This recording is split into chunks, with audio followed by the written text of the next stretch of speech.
王に俺はなる。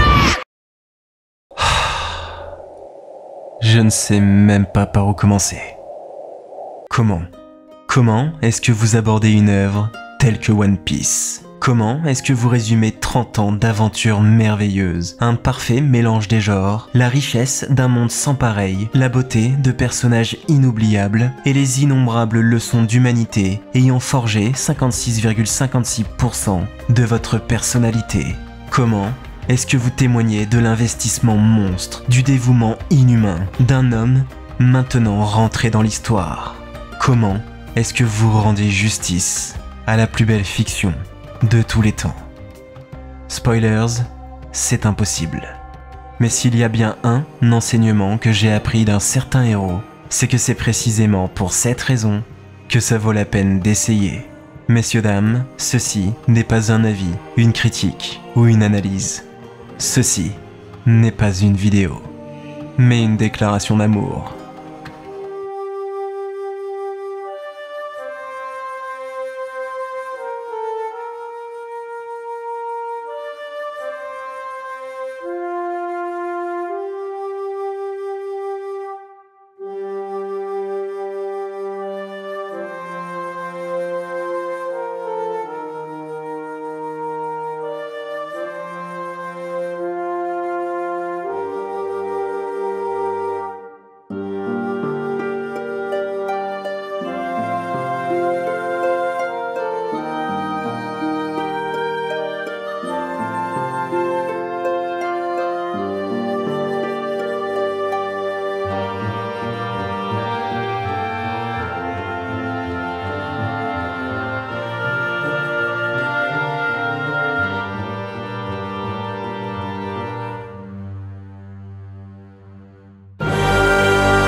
Le fou rire est immortel. Jean-Michel Ribes. De porc. Si je vous fais un zé, vous me dites Barbe Noire Web. Et si je vous fais un dé, vous me dites Aguar di Sol. Et vous ne trouvez pas ça bizarre, et par bizarre j'entends fantastique, qu'il suffise que j'imite mal le rire d'un personnage pour que vous sachiez directement de qui il s'agit? Encore pour BN, l'ami à partager, je veux bien, c'est l'antagoniste final développé depuis plus de 22 ans. Mais Saul, lui, est apparu en tout et pour tout dans 4 épisodes. Alors je vous vois venir, vous allez me dire oui, mais c'est parce qu'il a donné son rire à Robin. Seulement, c'est quand la dernière fois que vous avez entendu la démon d'Ohara rigoler de bon cœur? Tout juste. La bonne nouvelle, c'est que ce moment ne devrait plus tarder à arriver. Et rien que d'imaginer les retrouvailles entre l'enfant du démon qui a bien grandi et le géant qui n'a sûrement pas vieilli, sur fond de délé chichi, j'ai un irrépressible sourire sur les lèvres. Maintenant, le truc, c'est que je peux faire ça avec bon nombre de personnages plus ou moins importants. Doflamingo, Moria, Dory, Pika, Bonchan, Kaido. La liste est longue. En fait, je suis prêt à parier que vous connaissez plus de rires des personnages d'un animé que d'éléments du tableau périodique. Et ça, pour le coup, je ne saurais dire si c'est triste ou hilarant. En revanche, ce que je peux vous dire, c'est que c'est ça, l'essence de One Piece. Le rire. C'est ce qu'a fait notre héros pour battre la créature la plus forte au monde dans une scène anthologique. Et c'est également ce qu'a fait Goldie Roger en découvrant le plus grand trésor de cette terre sur l'île finale. Une île portant le doux nom de Lothtail. Lothtail. Rire, histoire. Voilà ce qu'est One Piece. Voilà ce que les innombrables pirates de ces mers cherchent désespérément depuis plus de 24 ans. Ils ne sont pas partis à la conquête d'un trésor, de richesse ou même de pouvoir, mais d'un rire. Douce poésie qui me permet en prime de tranquillement vous révéler sans sourciller la nature du One Piece. Car la véritable question que tout le monde se pose n'en a jamais été une. Vous, moi, tout le monde savait depuis le départ ce qu'était le One Piece, puisque c'est dans le titre. Le One Piece, attention, accrochez-vous, c'est une pièce. D'or, d'argent ou peut-être même de cuivre pour aller jusqu'au bout de l'idée. Ce qui explique pourquoi Roger se fend la poire comme pas possible lorsqu'il le trouve enfin. Luffy et les Mugiwara, les empereurs et les supernovas ont tous surmonté obstacle après obstacle. Chacun a vécu des aventures incroyables, fait des rencontres improbables, traversé des épreuves difficiles et de terribles tragédies. Pour ça, une toute petite pièce d'or insignifiante. De quoi rappeler que ce qui compte n'a jamais été la destination, mais bien le voyage. Alors, voilà comment va se terminer cette formidable histoire. Dans un ultime rappel de sa véritable nature. Sur les chapeaux de paille, riant aux éclats en découvrant ce trésor que chacun aura imaginé 1 millier de fois, avant de conclure à jamais sur un gros plan de la toute petite pièce, sur la plus belle blague jamais faite. Sur le One Piece.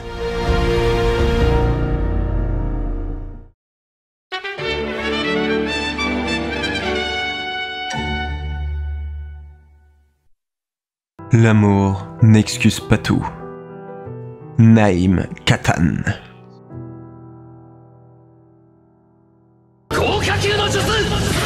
Si vous avez eu le plaisir mitigé de tomber sur ma précédente vidéo One Piece, vous aurez sans doute remarqué que si j'avais encensé le manga à juste titre, j'ai peut-être un tout petit peu craché sur l'animé. Mais ça, c'était avant de voir les épisodes 957, 982, 1015, 1072 et surtout avant de découvrir One Piece Fan Letter. Waouh, je peux vous dire que des claques comme ça, j'en prends pas souvent. C'est d'ailleurs la seule raison d'être de cette partie. Une partie que je me dois de dédier à la nouvelle déesse de l'animation, la jeune génie dénichée, couvée et jalousement gardée par la Toei. J'ai nommé Madame Megumi Ishitani. Une serial banger.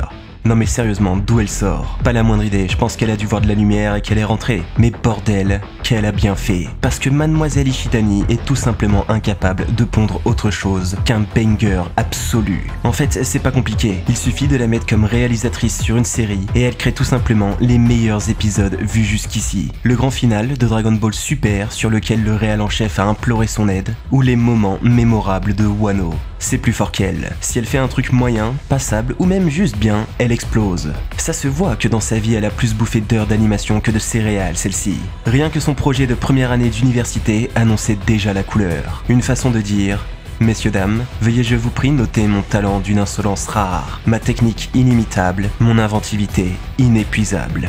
Et réalisez alors que je ne viens pas pour déconner, puisque se tient tout simplement devant vous le prochain grand nom de l'animation. Enchanté. Et si jamais vous ne la connaissez pas encore, ne vous inquiétez pas, car ça ne va pas durer, parce que la reine est à peine en train de s'échauffer, et ce n'est qu'une question de temps avant que vous aussi vous prosterniez. En fait, 20 minutes devraient suffire.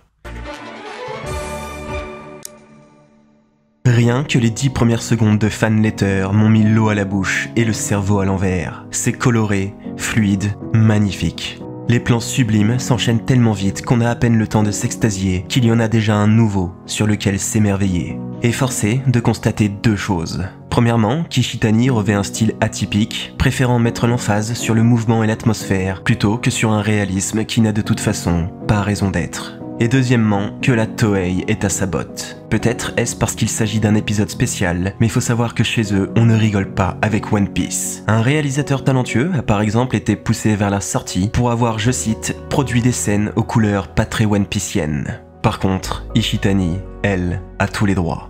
Et en même temps, comment pourrait-il en être autrement? Chaque plan de chaque scène est une véritable œuvre d'art, un petit bijou de sensibilité, un souffle de créativité, de romantisme et d'émotion, comme si un illustre peintre d'antan venait de se réveiller. Et pourtant, aussi sublime que soit la technique, sa véritable force réside ailleurs, dans une mise en scène à l'inspiration sans limite. Ishitani est de ces réalisateurs qui peuvent faire absolument ce qu'ils veulent. Elle est capable de transformer un moment anodin en le truc le plus épique qu'il soit, de faire passer un geste banal pour une mise à mort. Son sens du contraste, son goût pour la transition, tout est d'autant plus impressionnant que la jeune femme n'a que 34 ans. Et pourtant, on peut pas dire qu'elle est froid aux yeux. Parce que quand la Toei lui annonce « Bon cocotte, c'est super ce que tu fais, du coup tu vas nous pondre un épisode spécial pour les 25 ans de One Piece. Et tâche de pas faire de la merde, veux-tu, car un quart de siècle ça n'arrive qu'une fois dans une vie. Enfin, je crois. » Elle répond « No pulo belemu » avant de produire ça.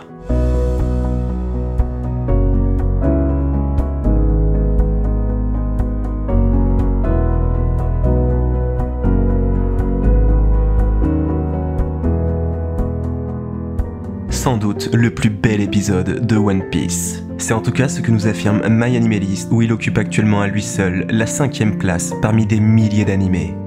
Un peu excessif, se diront seulement ceux ne l'ayant pas encore vu, puisque cette adaptation libre du roman de Tomohito Osaki force le respect. Il faut tout de même une sacrée assurance pour se dire que pour fêter les 25 ans de One Piece, on va exclusivement se concentrer sur une gamine et un marine qui ne seront jamais nommés. Inattendu, on voit des ivrognes discutant de rapports de puissance dans un bar. J'adore le clin d'œil. On voit des soldats insignifiants emportés dans un conflit qui les dépasse allègrement. On voit le désarroi d'une jeune fille banale, seulement encore autorisée à rêver par l'existence de son idole, de son modèle. Pied de nez bien senti, la seule chose qu'on ne voit pas, c'est les Mugiwara.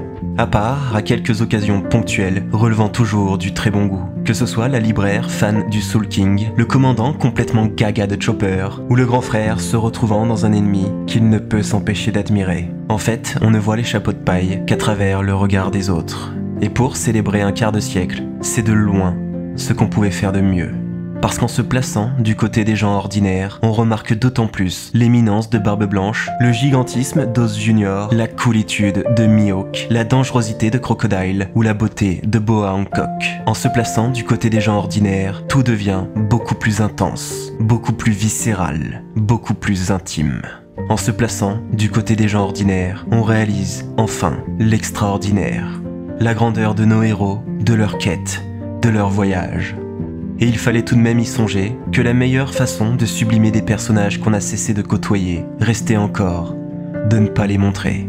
Voilà comment Ishitani est parvenu à raconter davantage en une petite vingtaine de minutes que ce que font des films de plus de 2 heures, tout en trouvant le temps d'offrir, je ne sais même pas comment, sa vision on ne peut plus romantique de ce qu'est One Piece, via une superbe métaphore du gigantesque et ô combien complexe puzzle qu'est la vie, mais qui pourtant ne tient parfois qu'à une pièce.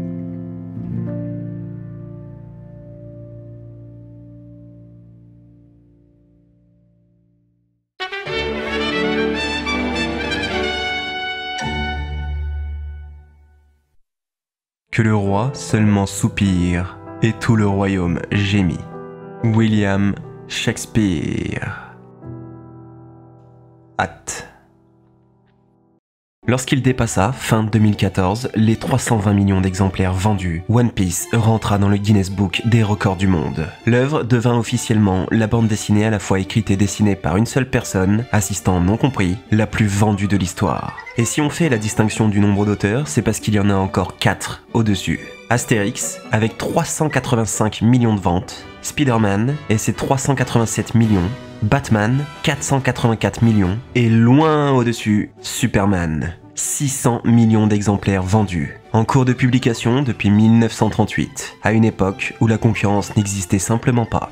Et en parlant de concurrence, vous ne le savez peut-être pas, mais les shonen comme One Piece sont publiés dans un magazine hebdomadaire appelé le Shonen Jump. Toutes les semaines, les japonais votent pour leur série préférée parmi une vingtaine. Et puisqu'on se trouve dans le magazine publiant des shonen, et que l'entreprise en charge, la Shueisha, a quand même le sens de l'humour, comme dans tout bon shonen qui se respecte, il y a forcément un classement. Sauf que là, c'est pas pour évaluer la puissance de personnages fictifs, mais la popularité des séries de mangaka bien réelles. Et si jamais vous enchaînez trop de mauvais scores d'affilée, brûlé, vous êtes purement et simplement éjecté. Votre carrière est terminée et votre famille déshonorée. Autant dire qu'il y règne un climat sain, où ne prime absolument aucun esprit de compétition et où les auteurs ne sont pas du tout prêts à vendre leur âme, un rein ou leur gosse dans l'espoir de grappiller 1 ou 2 places.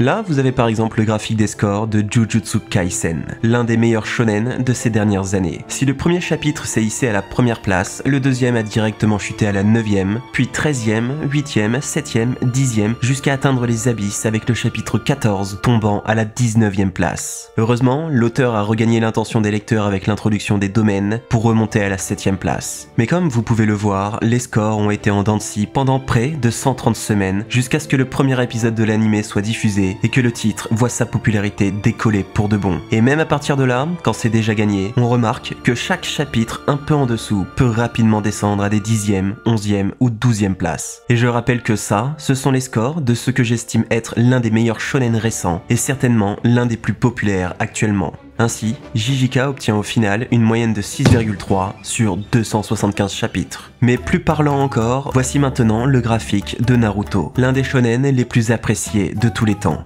Moyenne 3,7 sur 700 chapitres. Un score qui peut sembler un peu moyennasse, dit comme ça, mais qui s'avère plus qu'honorable. À ma connaissance, il s'agit tout simplement du 3e meilleur résultat de tous les temps. Parce qu'en second, on retrouve le grand Dragon Ball, avec une moyenne de 3,29 sur 519 chapitres.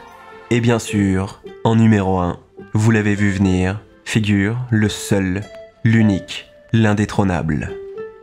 Le roi incontesté des mangas. One Piece. Moyenne 2,35 sur 1143 chapitres. Et ça fait 7 ans qu'il n'a pas fait moins bien que top 3. Du jamais vu. Bien, maintenant que ça c'est fait, vous vous souvenez quand j'ai dit que One Piece était la 5e BD la plus vendue au monde? Eh bien ces 320 millions d'exemplaires, c'était fin 2014. On est en 2025 là. Devinez à combien on est rendu de nos jours. Allez-y, dites un nom. 14 milliards. Oh là, pardon, je me suis emballé. 540 millions. On est 2e. Et oui, je dis on. Et ce n'est qu'une question de temps avant que One Piece ne devienne la bande dessinée la plus vendue de l'histoire de l'humanité. Je sais pas vous, mais moi, j'ai quand même l'impression que ça signifie quelque chose. Mais si jamais les chiffres ne vous parlent pas, peut-être que l'émotion, elle, le fera. Car voici par exemple ce qu'il se passe lorsque l'on projette le 1000e épisode de One Piece dans un cinéma en France, et que le réalisateur a eu la bonne idée de remettre le tout premier générique iconique.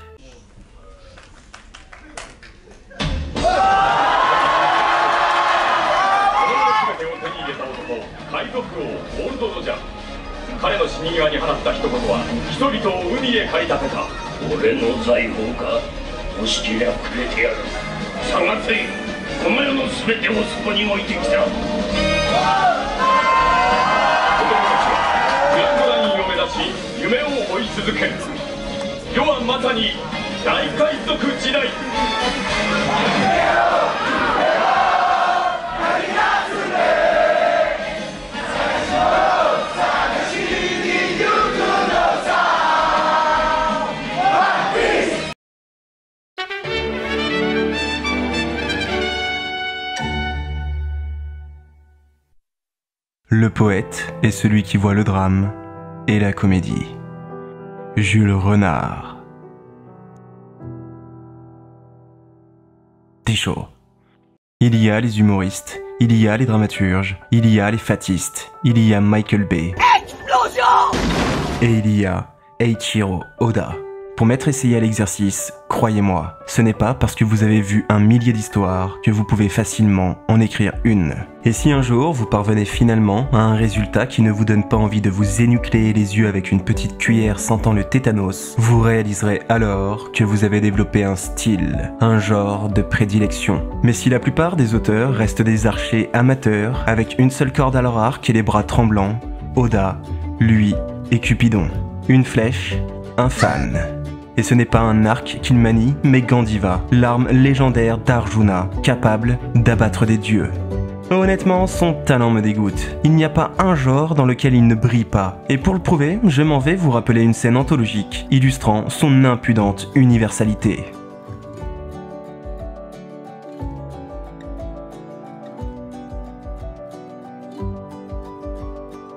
Commençons de manière très appropriée avec le mystère. Mystère, mystère, mystère. Qui dit saga, dit énigme. En 30 ans, l'auteur a eu le temps d'en mettre en place quelques-unes. La volonté du dé, la particularité de Teach, la cicatrice de Zoro, le grand secret de Crocodile, l'origine des fruits du démon, les armes antiques, la mère de Luffy, le siècle oublié, ces trucs-là. Ou bien pourquoi tout le monde l'appelle Barbe Blanche quand c'est de toute évidence une moustache. Elles sont légion. Maintenant, là où c'est chiant, c'est que le principe d'un mystère est de ne pas y répondre. Sinon, c'en est plus un. C'est pour ça qu'au lieu d'apporter des réponses, les auteurs préfèrent souvent balancer davantage de questions. Et personnellement, si je ne suis pas hyper sensible au genre, je dois bien reconnaître qu'il y a un moment où je me suis posé la question fatidique. What the fuck? Quand Imu, égérie, porte-parole et allégorie du mystère à lui seul, se balade dans des couloirs sombres avant d'ouvrir un frigo énigmatique pour dévoiler, comme si c'était la chose la plus normale au monde, un chapeau de paille géant. J'avoue, je l'admets, j'ai bugué. C'est quoi ce bordel? Pourquoi est-ce qu'il y a un chapeau de paille? Pourquoi est-ce qu'il est dans une chambre froide? Et surtout, pourquoi est-ce qu'il est énorme? Titre. Et c'est à ce moment-là que j'ai eu une révélation. Je me suis demandé si on avait déjà vu quelqu'un d'autre porter un chapeau de paille dans le manga. Alors corrigez-moi si je me trompe, mais je crois bien que la réponse est non. Aussi, peut-être bien que dans un monde aussi fou et grotesque que celui de One Piece, quelque chose d'aussi simple, d'aussi basique qu'un chapeau de paille pourrait en réalité être la véritable folie. Un plot twist méta en somme, qui peut sembler un peu tiré par les cheveux, mais ça ne serait pas la première fois qu'Oda débarque de nulle part pour nous asséner un coup du lapin sans pitié. J'ai du mal à compter le nombre de plot twists que comporte l'œuvre. La révélation des membres du CP9, Upper Yard étant la moitié de Jaya, la véritable parenté d'Ace, la traîtrise de Kanjuro, le fruit du démon de Luffy, ou celui de Dragon, qui, spoilers alert, est en réalité le Zoan du singe. On peut pas dire que ce soit les surprises qui manquent, mais peu de moments m'ont plus scotché que Raizo est sauf. Quand ça fait je ne sais combien d'épisodes qu'on voit les Minx se faire monter en l'air par le daron de Jumbo, leur peuple terrassé, leur cité et culture millénaire sur le point de disparaître, en jurant maintes et maintes fois qu'ils ne le connaissent pas, ce Raizo, on se dit « Bon ok, ouais, ça m'a l'air assez honnête ». Mais non, ces petits fourbes de furry l'abritaient bel et bien. Et le visage sidéré des Mugiwara représente parfaitement l'état de choc que fut le mien. Cette révélation a non seulement permis de rendre toute une population extrêmement sympathique, mais elle en a profité pour, même s'il n'y en avait pas besoin, reconsolider mon indéfectible confiance en Oda après 19 ans de parution hebdomadaire. C'est fort. Et pourtant, si j'ai dit qu'il y avait peu de moments qui m'ont plus surpris, c'est parce qu'il y en a bel et bien un, qui m'a non seulement foutu un taquet en pleine bouche, mais aussi hypé comme rarement je l'ai été par de la fiction. Parce que si je dois retenir un plot twist, un seul, il s'agit de la conclusion d'un de mes arcs préférés, l'archipel de Sabaody. Je vais passer la fantastique introduction des supernovas, rivaux charismatiques de Luffy et Zoro, de la déplaisante découverte des dragons célestes, de l'apparition épique de Rayleigh, ancien bras droit du seigneur des pirates, rien que ça, ou de l'inquiétante arrivée de Kizaru, pour en venir aux faits. Alors que les Mugiwara étaient censés embarquer pour le début d'une nouvelle aventure, leur entrée prophétique dans le terrifiant nouveau monde, teasée depuis 6 piges, v'là-t-il pas que Kuma débarque avec ses mains baladeuses et se met à high-five tout le monde. Depuis leur rencontre, ils ne se sont jamais quittés une seule seconde, et pour la première fois, c'est de force qu'ils vont être séparés. L'impuissance totale de notre héros, chose rare, le comportement cryptique du corsaire, et le message final du narrateur, annonçant qu'en ce jour, l'équipage des chapeaux de paille, dirigé par Monkey D. Luffy, a été totalement annihilé. Pouah, les frissons. Parce que là, vous êtes en train de me dire qu'on va suivre les aventures personnelles de chacun dans diverses contrées exotiques avant de conclure en grande pompe sur des retrouvailles épiques as fuck. Tout ce que je peux vous dire, c'est qu'un crackhead en manque se gratte moins les veines que moi à ce moment-là.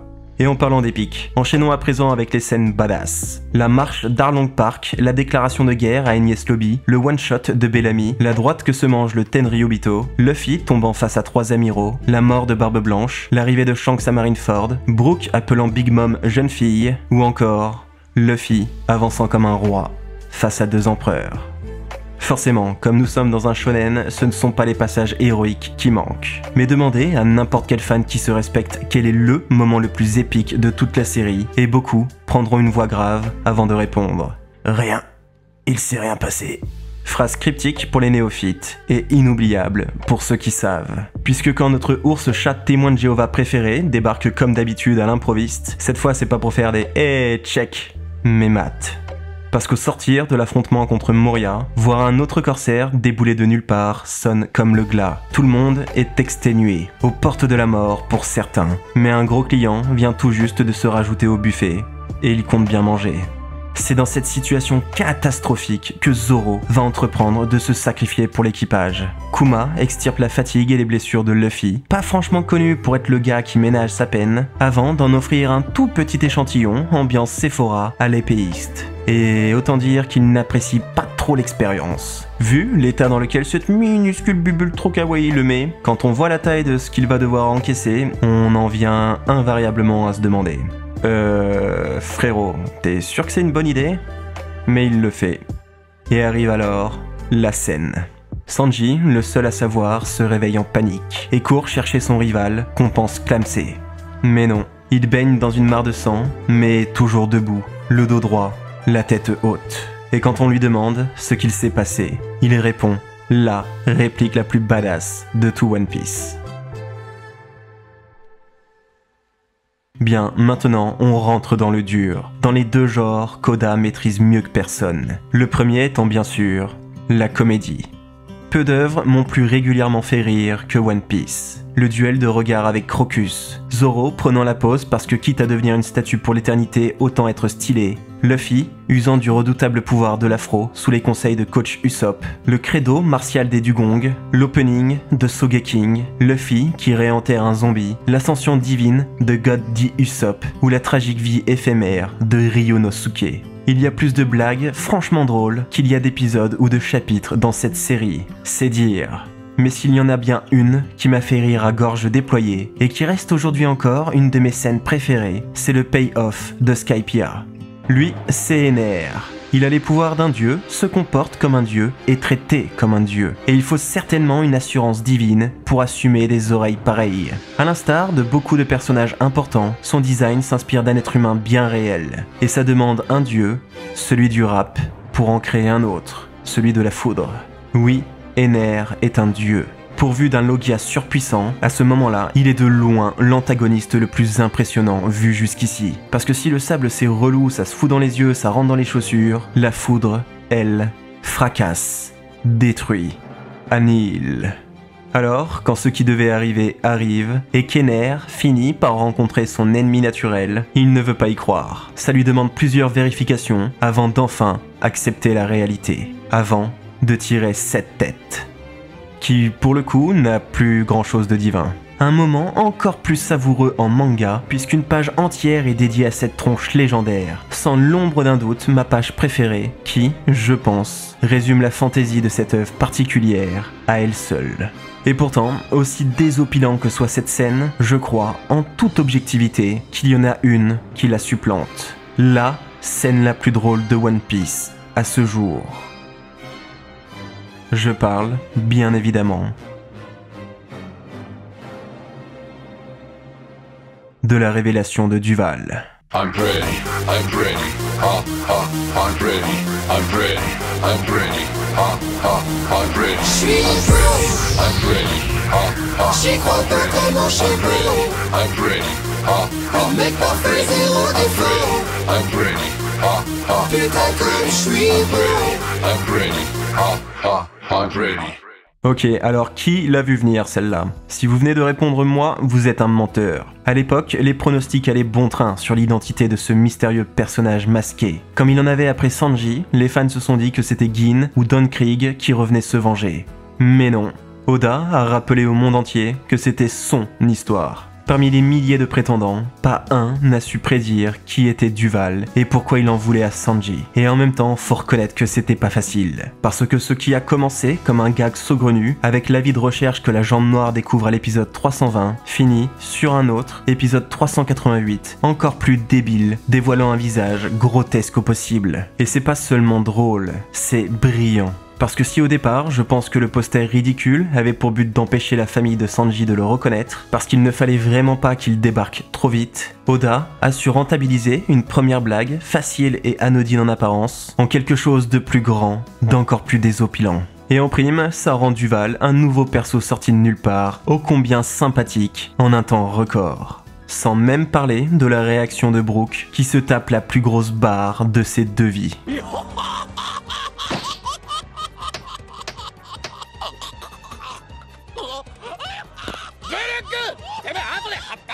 Bon, rigoler c'est sympa, j'adore l'humour. Mais peut-être êtes-vous plus d'humeur pour pleurer. Peut-être voulez-vous du drame avec un grand D. Ça tombe bien, parce que le drame et la comédie s'avèrent en réalité être les 2 faces d'une seule pièce. Aussi, n'est-il pas si surprenant que les 2 genres se retrouvent avec le même roi. L'appel à l'aide de Nami, le discours d'Iluluk, le duel fratricide entre Luffy et Usopp, le dernier concert de Brooke, la mort de Corazon, l'histoire de Kuma, et on va pas se mentir, à peu près n'importe quel flashback. J'ai plus sangloté en lisant One Piece que dans tout le reste de ma vie. Maintenant, s'il y a bien un moment dramatique que les fans retiennent et répètent quotidiennement nouveaux venus, c'est qu'ils vont pleurer pour un bateau. Et vous savez le meilleur dans cette déclaration, c'est qu'ils ne vont absolument rien pouvoir y faire. On pourrait le leur susurrer tous les jours dans le creux de l'oreille pendant leur visionnage que ça ne changerait rien. Une fois le moment arrivé, si vous n'êtes pas un sociopathe en puissance, votre cœur va se pincer, vos yeux vont s'embuer et des larmes vont couler. Parce qu'il faut déjà encaisser la rétrospective des bons moments que chacun a vécu aux côtés de Mary. Mais alors, quand le bateau se met à s'excuser, faut...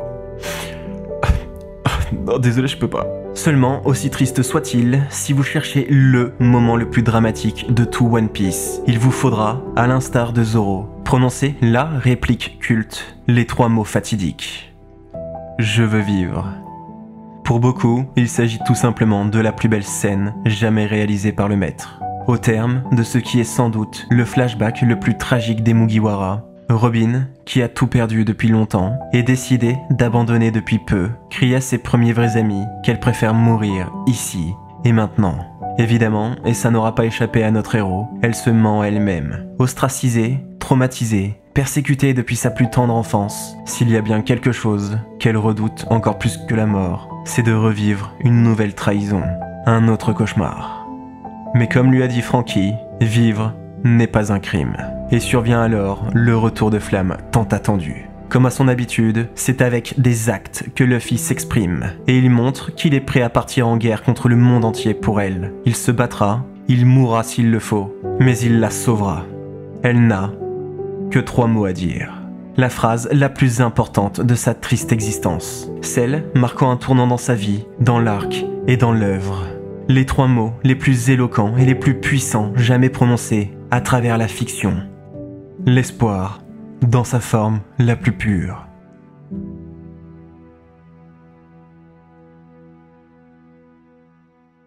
Je vais vivre. Et on va peut-être pas la garder celle-là. Enfin, pour conclure, si je devais élire le meilleur moment de One Piece, je commencerai par me répéter. Le drame et la comédie ne sont que les 2 faces d'une pièce. Et pour moi, il n'y a pas plus belle scène que celle réunissant les 2. Un instant à la fois comique et tragique. Un moment qui fasse autant rire que pleurer. Une seconde de grâce, fragile et éphémère, encapsulant la profonde dualité de la vie. Dans la fiction, c'est de loin ce qu'il y a de plus difficile à faire. Et devinez quoi? Dans ce registre très particulier, je ne connais pas d'auteur plus doué qu'Oda. Cela va sans doute vous surprendre, mais ma scène favorite reste le duel entre Usopp et Perona. À ma gauche, la princesse fantôme, lieutenant d'un ambitieux capitaine corsaire, au pouvoir aussi original que redoutable. D'un simple contact, ces fantômes font immédiatement déprimer l'âme la plus positive qu'il soit. Même les monstres de l'équipage se retrouvent totalement démunis. Alors, la gothique Lolita d'1m60 ne paye peut-être pas de mine comme ça, mais elle pourrait sans doute facilement mettre à genoux un empereur. Et à ma droite, Usopp. Un être humain, tout ce qu'il y a de plus banal. De loin, le membre le plus faible de l'équipage, que ce soit physiquement ou psychologiquement. Pas de fruit du démon, pas de pouvoir caché, pas de talent particulier. En tout et pour tout, le pauvre n'a que son lance-pierre et son nez. Je vous laisse alors imaginer la largeur de mon sourire quand j'ai compris qu'il était le seul à pouvoir la stopper. Que si Perona semblait intouchable, c'est parce qu'elle n'avait pas encore rencontré son ennemi juré. Parce que ces fantômes ont beau le traverser plusieurs fois, ça n'a pas le moindre effet. Et Usopp déclare alors, avec beaucoup plus de fierté qu'il n'en faudrait, que lui est toujours négatif, toujours déprimé. Les fantômes qui essayent en vain et finissent douce ironie par désespérer. Perona, ému de rencontrer quelqu'un d'aussi pessimiste pour la première fois de sa vie, et se retrouve à l'encourager. C'est à mourir de rire, et pourtant j'ai envie de chialer. Parce que même dans ces très rares heures de gloire, Usopp n'aura pas le droit de simplement briller. À l'inverse de ses pairs, lui est condamné à rester fidèle à lui-même, aussi humain que possible, que ce soit dans sa formidable inventivité ou sa complète risibilité. Kuro, Django, Chu, Mr. Four et maintenant Perona. Ce n'est pas contre les autres qu'il se bat à chaque fois, mais bien contre lui-même, pour tenter de dépasser sa peur, ses doutes, ses craintes, et tout ce qui fait de lui un homme, un vrai, ordinaire et faible. Ne vous méprenez pas, Usopp n'est pas un personnage de plus, ou même un Mugiwara comme les autres. Il s'inspire d'Oda, de vous, de moi. Il nous représente, sans doute encore plus dans ses défauts que ses qualités. Mais c'est parce qu'il est lâche, fragile et médiocre qu'il peut se dépasser. Alors plus j'y songe, et plus je trouve de poésie, de beauté dans ce moment.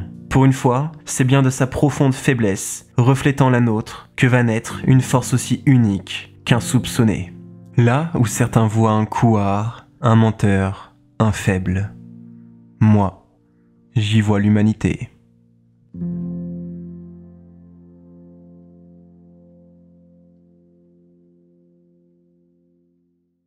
Bien, je crois qu'on a fait le... Quoi ? Vous vouliez de l'action ? De l'action ? Dans un shonen ? Quelle drôle d'idée. Mais bon, soit.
La créativité est faite d'attention et de respect pour les petits faits de la vie. Francesco Alberoni. San. Il est des mondes étranges, il est des mondes féeriques, il est des mondes terrifiants, et il est des mondes uniques. Mais est-il plus beau monde que celui de One Piece ?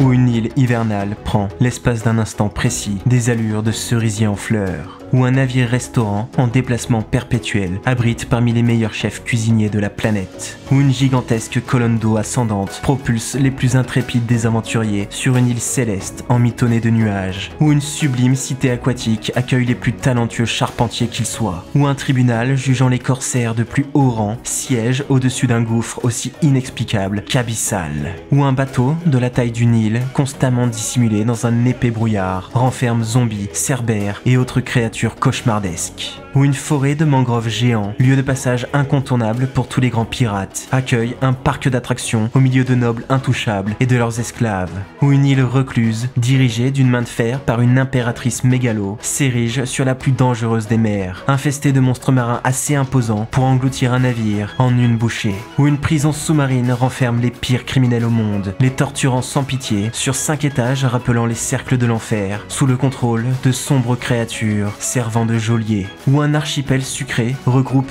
îles confiture, noix et cacao, avec des flocons en barbe à papa, des toits en chocolat, des vitres en sucre, des bancs en éclairs, des coussins en macarons et des trottoirs incrustés de bonbons, où un éléphant de 2000 mètres de haut erre sans but depuis plus d'un millénaire et accueille sur son dos une cité aussi antique que somptueuse, où une île est constamment frappée par des éclairs étouffant toute vie, où un mystérieux pays se terre derrière d'immenses cascades qu'il faut remonter en s'attachant à des carpes géantes, où le seul continent est une colossale chaîne de montagnes entourant le globe, sur laquelle se dresse un palais si haut dans le ciel qu'il se baigne d'une lumière sacrée, où une île arbore une faune et une flore ridiculement longues, où un pont infini est en construction depuis plusieurs siècles, où la marine érige le plus glorieux McDonald's de tous les temps, où une île amphibie repose à 10 000 mètres sous la mer, où un train fend les flots, où les crabes sont des bus, les pieuvres des montgolfières et ces drôles d'hippocampes des gondoliers.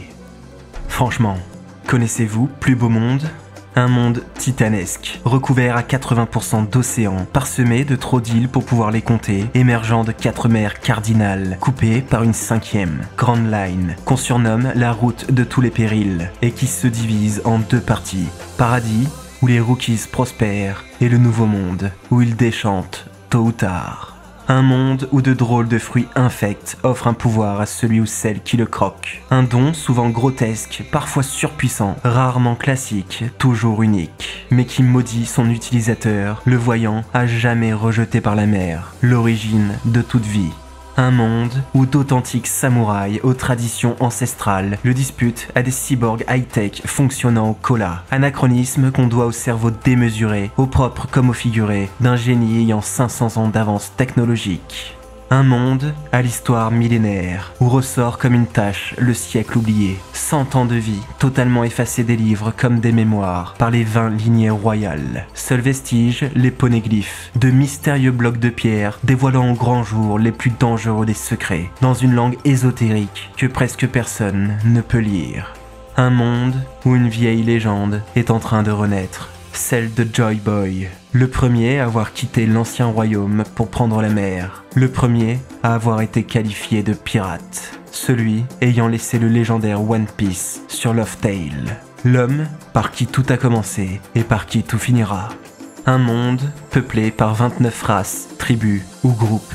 Les énigmatiques boucaniers, devenus esclaves éternels des dragons célestes afin d'expier un ancien crime. Les curieux et très localisés centaures, les terrifiants géants de plus de 15 mètres. Une unique harpie, cadeau du chirurgien le plus prisé des mers. Les innombrables hommes-poissons en tout genre, il y en a pour tous les goûts. Les homies de Big Mom, sorte de princesse Disney qu'a mal tourné. Les Klaboterman, esprits de l'eau habitant les navires les plus aimés. Les Kuja, farouches amazones élevées pour devenir de puissantes guerrières. Les Wotan, résultat de l'union entre un géant et un homme-poisson. Les Lunaria, un ancien peuple vivant autrefois au sommet de Red Line. Les Minx, mi-homme, mi-mammifères, qui éveillent une forme majestueuse et redoutable les nuits de pleine lune. Les Okama, mon chou.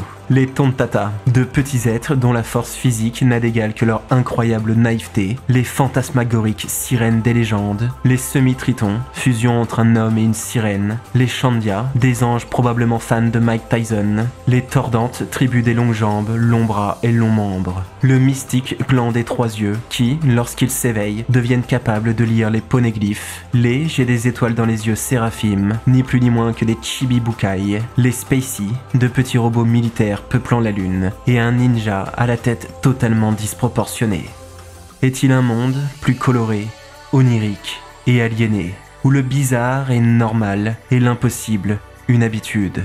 Un monde sans limite, si bien qu'il suffit de pitcher un récit aussi loufoque et déjanté que possible, et il y a de grandes chances qu'il s'agisse d'un arc de One Piece. Quoi ? Vous avez dit une île flottante, peuplée d'êtres humains affublés de petites ailes trop mignonnes dans le dos, nombril, où un vieux schnock se prenant pour un dieu et son Pégase flingué se sont vus déchoir par une vraie divinité, ou presque, qui après un léger contretemps de rien du tout, entreprend tout simplement de se rendre sur la lune, à bord de sa colossale arche volante, pendant que le reste des gadgets s'amuse avec de drôles de coquillages pouvant absorber, stocker et relâcher impact son nuage vent, lumière et chaleur, à moins que vous ne parliez de cette île, à la moitié en flammes et l'autre gelée, résultat de la rixe entre 2 superpuissances, où crèche un dragon, 2 yétis, un mec cool ce truc là et un savant fou qui tente de gigantifier des enfants kidnappés et drogués avec des bonbons à l'arrière-goût de crack, avant de finalement relâcher sa terrible création faite de gaz empoisonné qui s'éveille une conscience en bectant le fruit de l'axolot et entreprend de pétrifier absolument toute âme croisant sa route. Ah non, pardon. Vous pensiez au royaume destitué de force par un fashionista, moitié noble, moitié joker, boss de sa propre mafia qui a décidé de transformer la moitié des habitants étant enjoué rendu incapable de se rebeller par les pouvoirs d'une jeune femme accro au raisin de 22 ans mais qui en paradise depuis qu'elle a mangé le Obi Obi Nomi, et qui, même s'il doit cultiver des fruits pour un gars qu'il vaut mieux ne pas trop contrarier, ne trouve rien de mieux à faire que d'organiser de grands jeux dans un antique colisée où le vainqueur remportera, mais attention c'est truqué, le privilège de devenir le feu lui-même,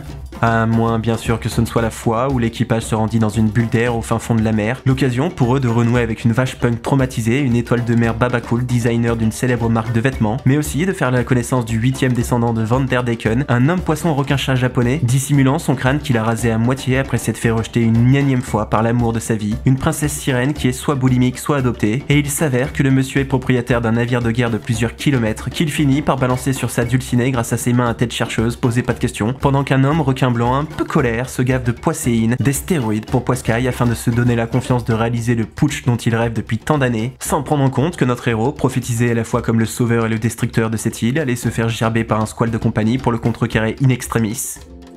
Oui, je pense qu'on peut avancer, sans trop se tromper, que le monde de One Piece est fou allié.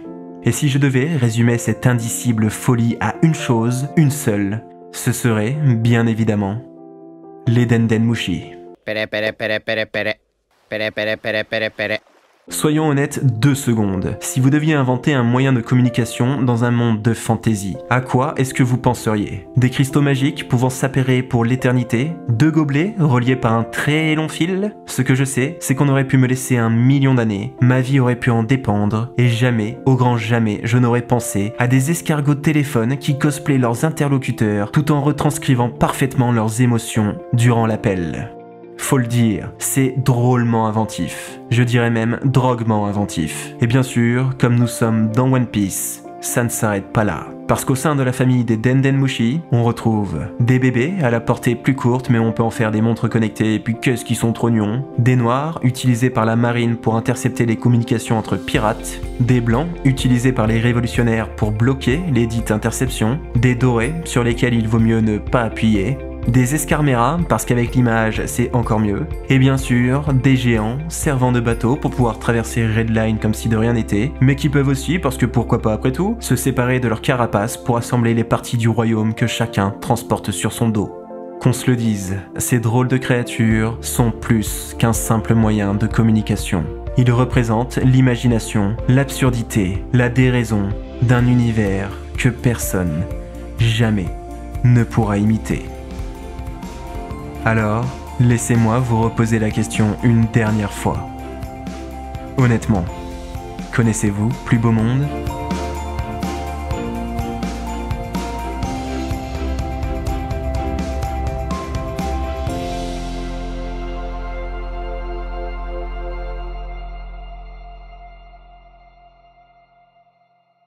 Ah ouais, tu connais Plus Beau Monde, hein ? Eh bah c'est ce qu'on va voir. Balance la séquence.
On compte un héros parmi 100 hommes, un sage parmi 1000, mais vous ne trouverez pas d'homme accompli, même après 1 million. Platon.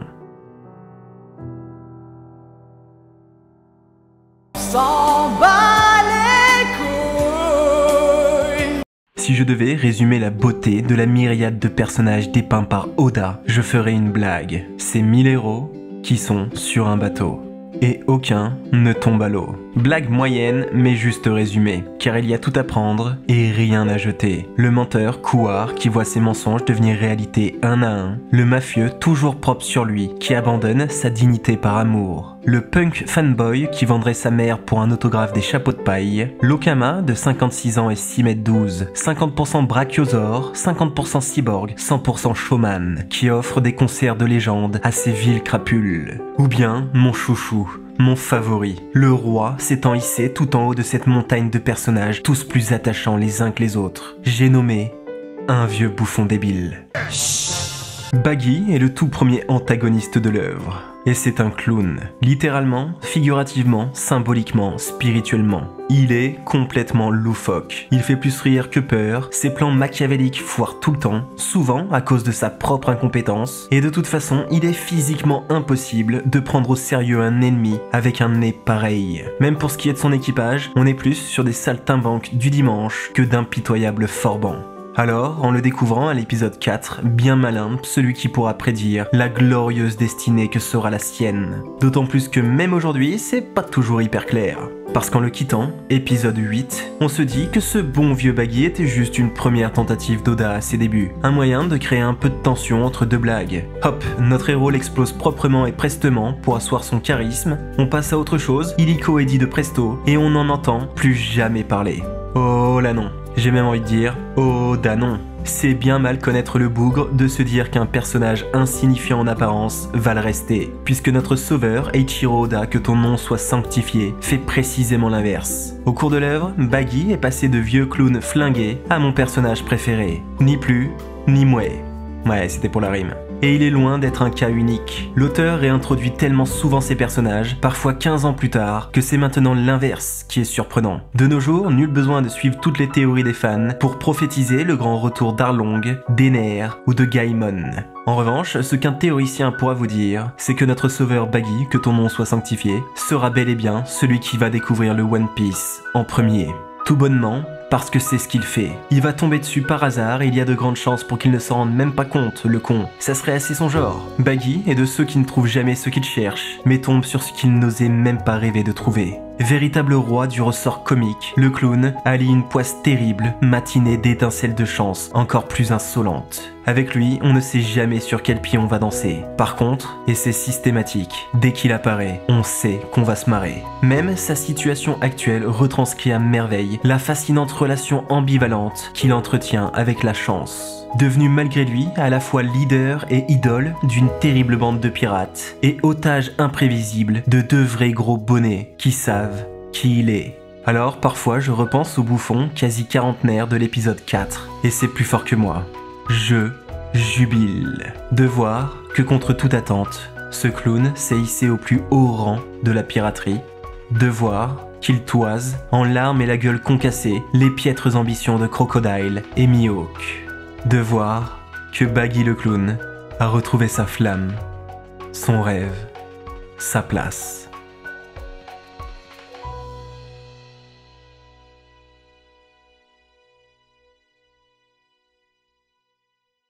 C'est ce que j'adore dans One Piece. Chaque personnage est le héros de sa propre histoire. Chacun débarque avec ses ambitions, ses forces, sa personnalité et son passé tragique. Et pourtant, même dans une histoire qui compte 1 millier de héros, il y en a 3 qui sortent du lot.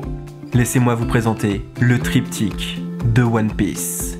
Ace, le héros qu'on aurait dû avoir. Teach, le héros que personne ne veut.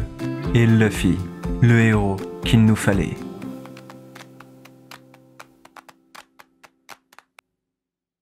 Ok, alors Ace est cool. Il transpire la classe, suinte le charisme, dégueule de style. Une petite merveille de design. Rien que son chapeau est un chef-d'œuvre. Ambiance cow-boy avec ses ficelles se rejoignant sur un crâne de taureau. Ok, alors soit il sort du Buffalo Grill, soit on vient de subtilement nous indiquer qu'il s'agit d'un pirate. La calotte, elle, s'entoure de perles malas, héritage du bouddhisme auquel on prête des vertus de guérison de l'âme.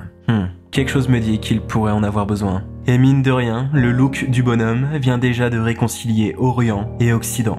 Mais bien sûr, que serait ce chapeau sans les deux insignes qui le surmontent? Les deux visages hyper stylisés, semblables à des smileys. L'un rit, tandis que l'autre pleure.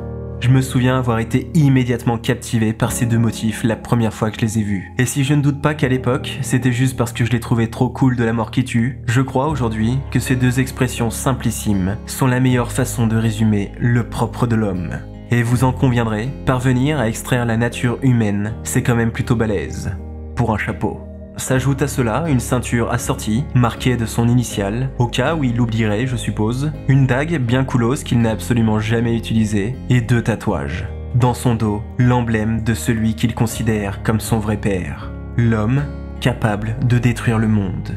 L'ancien rival du roi des pirates. Le symbole d'une véritable légende. Que l'incarnation du feu arbore fièrement partout où il passe. Et sur son bras, son nom avec un S barré. Un gag sympathique qui le caractérise bien, puisqu'on prend cela pour une erreur de sa part au début, mais qui cache en réalité une histoire autrement plus tragique. Une marque indélébile de plus qu'il porte maintenant, aussi sur sa peau. Je vous le dis, dans n'importe quel autre shonen, Ace aurait été le héros. Son pouvoir, aussi classique qu'efficace, sa lignée on ne peut plus prestigieuse, son incubation sous l'aile de l'homme le plus fort au monde, même sa naissance, quasi biblique, tient du miracle. Il est l'enfant sacré, porté pendant 20 mois. Le rejeton du démon inspirant une crainte divine, un pur produit de deux volontés, que rien ni personne n'a pu arrêter. Tout le monde le sait, Ace est né pour régner. Pour marcher dans les pas de son illustre progéniteur. Le seul à ne pas l'avoir accepté, c'est lui-même. À l'inverse du SOP, ce qui aurait dû être une force pour Ace s'avère en réalité être sa plus grande faiblesse. Puisque Point Ardent n'a eu de cesse de rejeter sa destinée, de renier son héritage, qu'il traîne comme un fardeau depuis toujours. Fils d'un homme jamais entravé, jamais capturé, le sort a voulu qu'Ace, lui, ne soit jamais libre. Que ce soit dans les manigances de Sengoku, les dessins de Barbe Blanche ou l'amour d'un gamin qui se sera montré sacrément tenace. Ce n'est pas un hasard si Ace reste à ce jour l'un des personnages favoris de beaucoup. Il a absolument tout pour plaire. Son design, son fruit, sa sympathie, sa tragédie. Alors, je le redis, Ace est le héros qu'on aurait dû avoir. Parce que même face à un millier de concurrents, peu d'entre eux ont brillé aussi intensément. Et sans doute est-ce pour cela que dans un récit pourtant empli de lumière, il est le seul protagoniste à s'éteindre.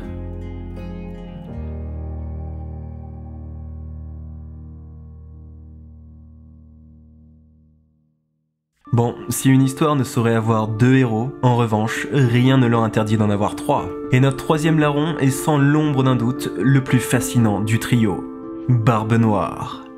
Même les enfants connaissent son nom. Alors forcément, quand un antagoniste est introduit avec le blaze du pirate le plus célèbre de l'histoire, tu te doutes que le bonhomme n'est pas venu pour faire de la figuration. D'autant plus que l'introduction en question est un cas d'école. Présenté comme l'opposé total de Luffy, l'homme ne fait rien de spécial mais crève l'écran avec une réplique qui pour le coup embrasse totalement les idéaux du chapeau de paille. Germe alors une question, est-il une antithèse ou une copie conforme ?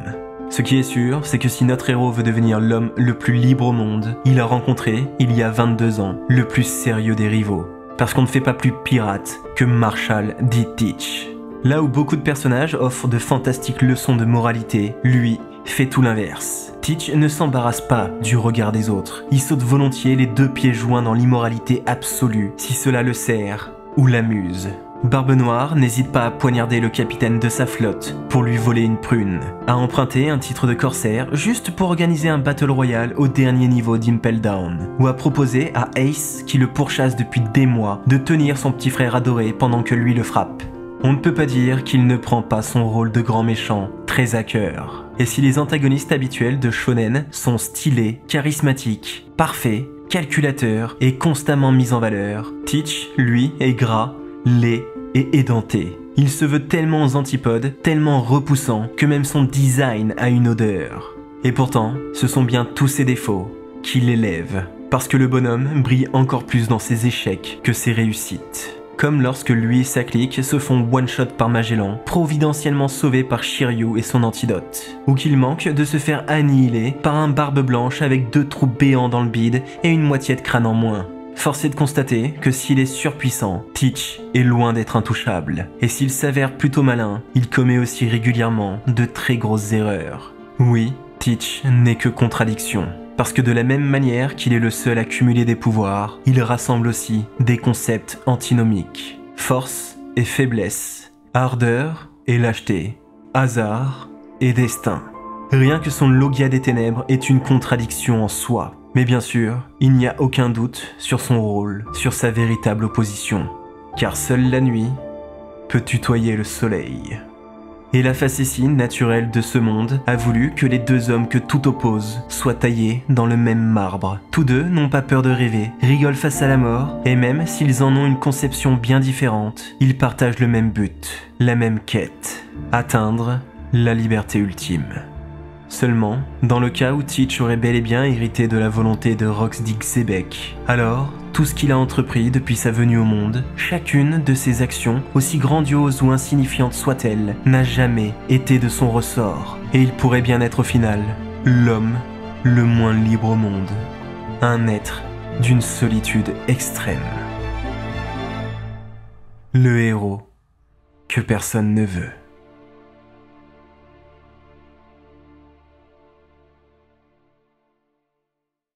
À l'inverse du troisième, du dernier, du vrai. Non mais sérieux, qui au juste décide de faire de son protagoniste un homme caoutchouc? Ok, vous m'avez eu, il y a bien Mr. Fantastic. Mais ça serait vraiment criminel de comparer les deux, parce qu'il y en a un qui ne sert à rien, et l'autre qui sert à tout. Luffy est à One Piece ce que le roi Lich est à Warcraft, ce que Warcraft est à Blizzard, ce que Blizzard est à Fauve, ce que Fauve est à Danse avec les stars, ce que Danse avec les stars est à TF1, ce que TF1 est à la télé, ce que la télé est aux médias, ce que les médias sont au divertissement, ce que le divertissement est au rire, ce que le rire est à Luffy, ce que Luffy est à One Piece. S'il était une couleur, il serait le rouge, un outil, le marteau, une planète, la Terre. Il est évident. Incontournable, inéluctable. Et pourtant, Dieu sait que c'était pas gagné d'avance. Faut dire que notre pauvre Luffy n'a pas grand chose pour lui. Un design simpliste au possible, pas de signe distinctif, si ce n'est la cicatrice la moins badass de l'histoire des animés, et même le truc qui le caractérise, son légendaire chapeau, est une location. Rien ne le prédestinait à être ce qu'il est aujourd'hui et ce qu'il sera demain. Luffy n'est pas né pour devenir pirate, et encore moins leur seigneur. Mais à l'inverse d'Ace et à l'instar de Teach, lui écrit sa destinée. Qu'importe que Papy soit l'un des plus grands marines de tous les temps, ou Papou, le criminel le plus recherché. Luffy préfère mourir comme il l'entend, plutôt que de vivre en étant sourd. Et il vit à 556%. Véritable force de la nature, on ne raisonne pas plus avec le chapeau de paille qu'avec une tornade. S'il a décidé d'aller explorer les cieux, bon courage pour le ramener sur Terre. C'est inutile d'essayer de l'arrêter. Au mieux, vous ne ferez que le freiner. Simple et direct, Luffy ne pense pas, mais dit, ne réfléchit pas, mais agit. Pour lui, chaque mythe est une opportunité, l'impossible, une formalité. Et dans l'adversité, il peut compter sur le pouvoir le plus terrifiant qu'il soit, celui de changer le monde. Un à un, il rallie les gens à sa cause sans qu'ils ne puissent s'empêcher de l'apprécier. Un à un, il défait ses ennemis, tous plus redoutables les uns que les autres, sans qu'ils ne puissent l'empêcher de s'amuser. Voilà pourquoi Luffy ne perdra plus jamais. Parce que vous pouvez vous battre, lui ne fera que rigoler. Et en fin de compte, quand on y réfléchit, Luffy n'a rien d'exceptionnel. Et c'est précisément pour ça qu'il l'est. Parce que son absence de design est pour que chacun puisse s'identifier. Son absence de fiel, une bonne raison de l'imiter. Son absence de doute, l'occasion pour tout le monde de se mettre à rêver. Parce qu'il est l'incarnation de l'espoir, le porte-étendard de la liberté. Peut-être pas le héros qu'on attendait, mais bien celui qu'il nous fallait.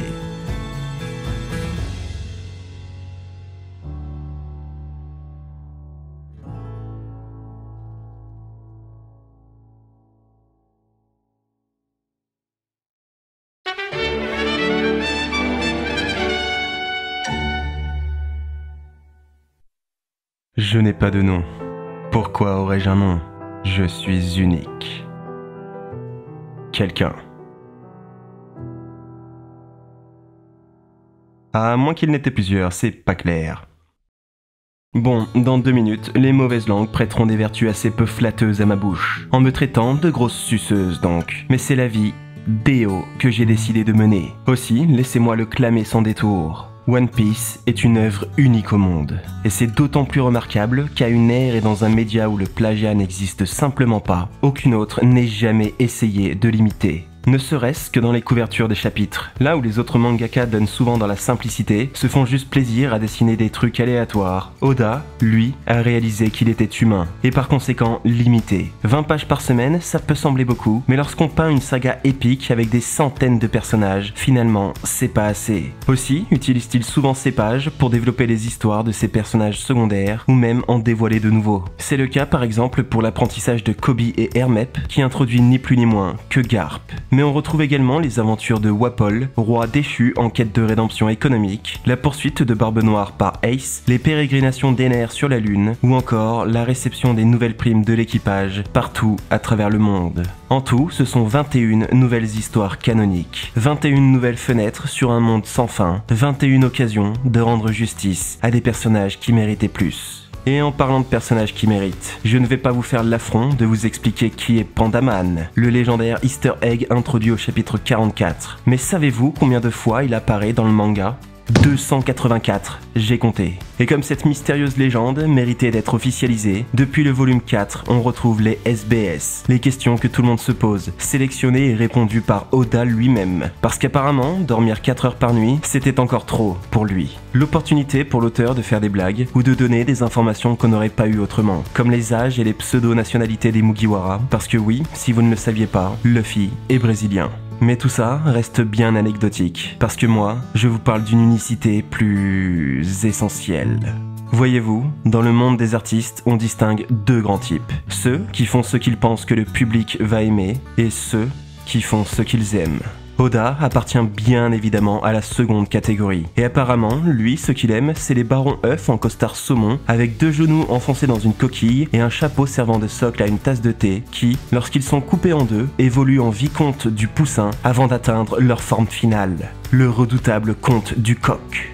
Ce qu'il aime, c'est lorsqu'un groupe d'antagonistes terrifiants renverse un royaume en semant chaos et désolation, au climax d'un événement sérieux au possible, quand le spectateur doit être subjugué, impressionné par les grands antagonistes qui ne brilleront jamais plus qu'en ce moment précis d'avoir ces gars-là. Excusez-moi, mais est-ce que quelqu'un aurait l'amabilité de m'expliquer pourquoi est-ce qu'il y a un tournesol, un catcheur SM et un tas de morve ? Et encore, là, ils sont à leur max. Parce que le pouvoir de Diamante, c'est de se transformer en cerf-volant, la voix de Pika, personne n'a pu l'oublier, et sans ses vêtements, Trebol ressemble à ça. Ce Koda M, c'est tourner en ridicule des antagonistes censés être stylés, et offrir plus de style qu'il ne devrait être possible d'en avoir à des personnages censés être ridicules. Ce qu'il aime, c'est annoncer en grande pompe que pour battre la créature la plus forte au monde, il va sérieusement devoir se creuser les méninges, parce qu'il ne veut pas, mais alors vraiment pas, que Luffy le batte avec juste un gros coup de poing. Ouais, c'est littéralement ce qu'il a fait le bougre au final. Parce que ce qu'il aime par-dessus tout, notre Oda, c'est nous troller. Après tout, peut-on faire une œuvre plus décalée et loufoque que One Piece ? Les aventures des Mugiwara sont tellement folles que même les fans de la première heure, quelques années après sa conclusion, pourront en venir à se demander si tout cela n'a pas été un drôle de rêve. Et cette folie créatrice, cette liberté totale, s'explique par le fait qu'Oda a su garder cette chose que nous avons tous eue, mais perdue. Parce qu'il y a bien une autre œuvre, radicalement différente et pourtant sensiblement similaire. Un livre tout aussi unique et qui, coïncidence ou complot, figure lui aussi parmi les ouvrages les plus populaires de la fiction. Une histoire poétique et philosophique. Pensez-y 2 secondes. Quel genre d'adulte mélange pirate, robot, géant viking, samouraï, ninja et 2 hommes girafes dans son histoire ? Quel genre d'adulte, dormant moins de 4 heures par nuit, décide de répondre à des questions dans chaque volume, de rajouter des histoires dans chaque chapitre et de cacher des détails dans chaque case? Quel genre d'adulte offre une vision du monde à la fois aussi romantique, innocente et juste? La réponse est soit un idiot, soit un adulte ayant gardé son âme d'enfant. Et si toutes les grandes personnes ont d'abord été des enfants, mais que peu d'entre elles s'en souviennent, il ne fait aucun doute qu'Eiichiro Oda, lui, n'a jamais grandi.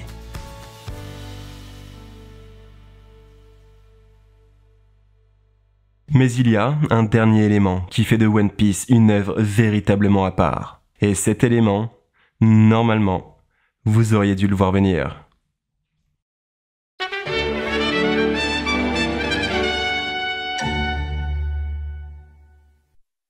Avant de naître, je savais déjà que j'allais devenir le boss. Eiichiro Oda. Bonne toi.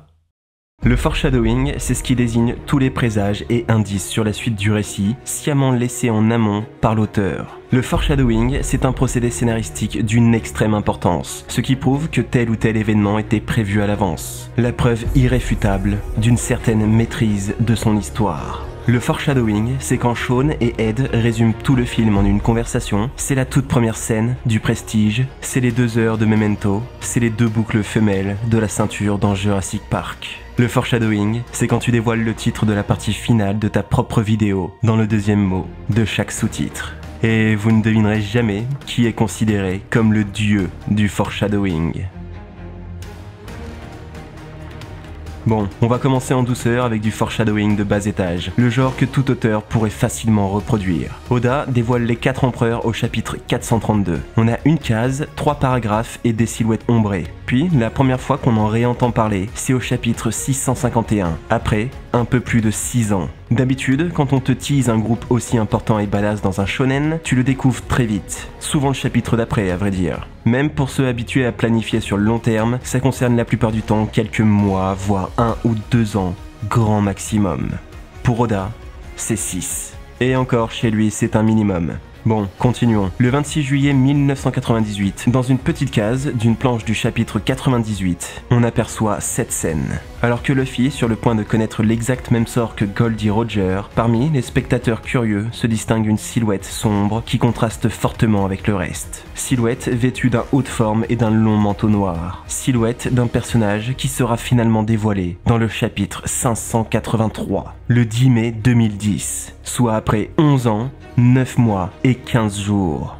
Toujours pas convaincu? Alors enchaînons. Au chapitre 19, publié le 1er décembre 1997, on voit un personnage sans nom, mais au design travaillé, engueuler Shanks et notre Baggy national. Puis, quelques pages plus tard, on voit un autre personnage maniant 2 haches. Le premier, Rayleigh, sera officiellement présenté au chapitre 500, 11 ans plus tard. Et le second, Scooper Gaban, au chapitre 965, soit 22 ans et 15 jours après. Qui fait ça? Sérieusement, quel genre d'auteur prévoit avec autant d'avance, autant d'aisance et une petite pointe de suffisance?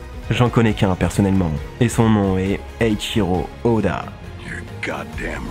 Mais comme à son habitude, il va encore plus loin. Oda adore jouer avec les nombres et notamment les numéros de ses chapitres. Les chapitres 69, 609 et 906 traitent tous des hommes poissons, respectivement l'introduction d'Arlong, l'arrivée sur l'île et la visite de Marie-Joie par la famille royale. Plus fort encore, il a révélé le Gear Second au chapitre 387 et le Gear Fourth au chapitre 783. Pareil pour les chapitres 592 et 925 qui proposent une page quasi identique. Et, parce que pourquoi s'arrêter là après tout, la couverture du chapitre 1000 est une reprise de celle du chapitre 100. Et, attention, accrochez-vous, chapitre 1, Luffy met une droite à un poisson bien balèze avant de proclamer qu'il sera le roi des pirates. Chapitre 100, Luffy utilise la même technique sur Smoker, qu'on pourrait qualifier de gros poisson à ce moment-là je suppose, avant de proclamer une nouvelle fois qu'il sera le roi des pirates. Et chapitre 1000, Luffy met une droite à Kaido, qui pour le coup est vraiment un gros poisson, rapport à son Zoan, avant de proclamer, oui vous l'avez, qu'il sera le roi des pirates. Maintenant je vous vois venir les aigris non-believers du fond de la classe, occupés à nous balancer des boulettes de papier sur lesquelles est marqué Non mais t'es con quoi. C'était pas fait exprès en fait. Il a juste réutilisé les silhouettes qui figuraient ici sans raison. C'est ça votre problème à vous les fanboys de One Piece. Vous voyez des choses qui n'existent pas. Alors premièrement, vous en connaissez combien d'auteurs, a fortiori de shonen, qui prennent la peine de faire ça? Et deuxièmement, PTDR, vous êtes qui pour nous dire quoi voir? Cette silhouette de sabot, je l'ai imaginée ou elle est bel et bien là? Alors oui, objectivement, il y a de grandes chances. Koda avait dessiné un gars qui se différenciait grandement du reste au cas où il en aurait besoin plus tard, puis a finalement refilé le look à sabot quand l'occasion s'est présentée. Mais déjà, qui peut le jurer? Vous parierez votre vie là-dessus, vous? Moi non. Mais surtout, si j'ai envie d'y croire, moi, que tout était prévu à l'avance, que nous dansons tous sur la paume d'une main tenant à G-Pen. Qui êtes-vous, au juste, pour essayer de m'en décourager? Ça serait quand même foutrement ironique que de prétendus fans de One Piece disent à d'autres d'arrêter de croire. Car ceci, messieurs dames, est la dernière beauté intrinsèque de ce manga, la croyance. Après tout, ce n'est pas pour rien qu'on l'appelle Goda. Le monsieur nous a habitués à une telle qualité, une telle attention aux détails, un tel amour pour son récit, que One Piece est sans doute l'œuvre la plus théorisée au monde. Rien qu'en France, il y a je ne sais combien de youtubeurs analysant chaque chapitre et fomentant des théories dans tous les sens. Et ce, pour la bonne et simple raison que ça en vaut la peine. Parce que quand A Valeur de Foudre du 88 a théorisé au chapitre 43 que Sanji était le troisième prince d'une fratrie ayant tous des sourcils en spirale de directions différentes, tout le monde s'est bien moqué, lui a dit d'arrêter de picoler. Quand Arlong D du 55 a théorisé qu'Ace allait mourir parce que sur la couverture du chapitre 520, Luffy tient un as de pique dans sa main droite tandis que la gauche vient de piocher le Joker, représenté par Brook, lui-même représentant la mort. Tout le monde s'est esclaffé, lui a dit d'arrêter de trop chercher. Quand Drancule Mihawk du 44 a dit, à la sortie du volume 25, que Luffy, Shanks, Teach et Baggy seraient les 4 empereurs de la saga finale à s'affronter pour le One Piece. Simplement parce que sur la couverture on les voit tous les 4, tout le monde s'est gossé, lui a dit d'arrêter de rêver. Quand Hancock de Boa du 91 a annoncé que la mère de Lola était en réalité Big Mom, tout le monde s'est gargarisé. Quand je me suis fait carotte du 29 a théorisé, grâce à la couverture du chapitre 510, survenant lors du Davy Back Fight, je le rappelle, que Luffy allait devenir un samouraï lors d'un arc sur une île s'apparentant au Japon et que le grand antagoniste serait un dragon. Tout le monde lui a rayonné. Et quand Goldie Shower du 69 a prophétisé d'Escaipia que Luffy n'était nul autre que le dieu du soleil Nika, tout le monde l'a raillé, l'a méprisé. Ce qui est drôle dans tout ça, c'est qu'aujourd'hui les théories n'ont jamais été aussi ambitieuses et alambiquées, parfois même complètement insensées. Mais en revanche, plus personne ne rit.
C'est l'histoire d'un homme normal, quelconque, presque banal.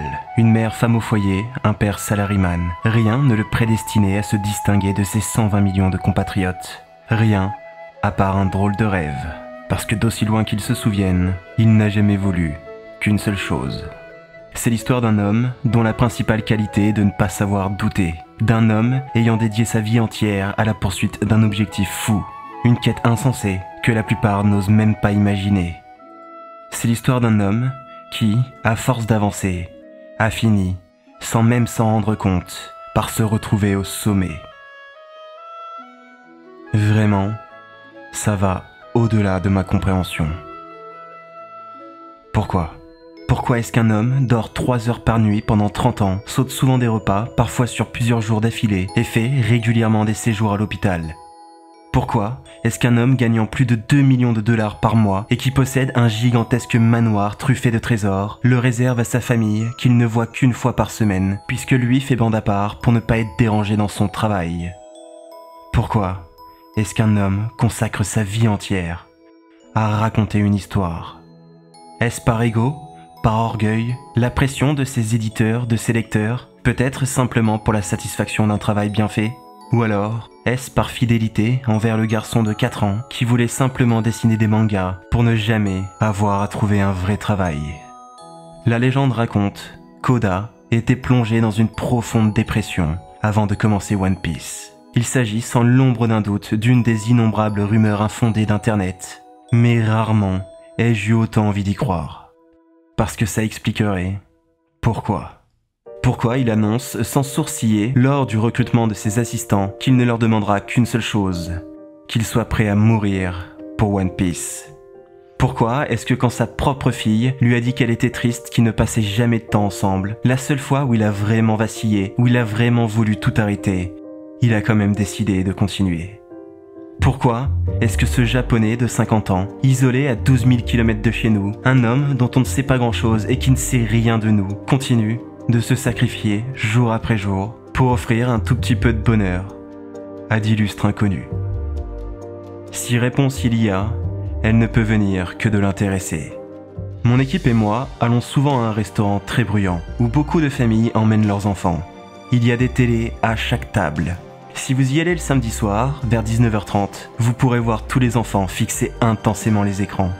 Bouche bée, un air simplé sur le visage. Ils regardent One Piece. Quand je vois ça, je n'ai pas envie de les décevoir.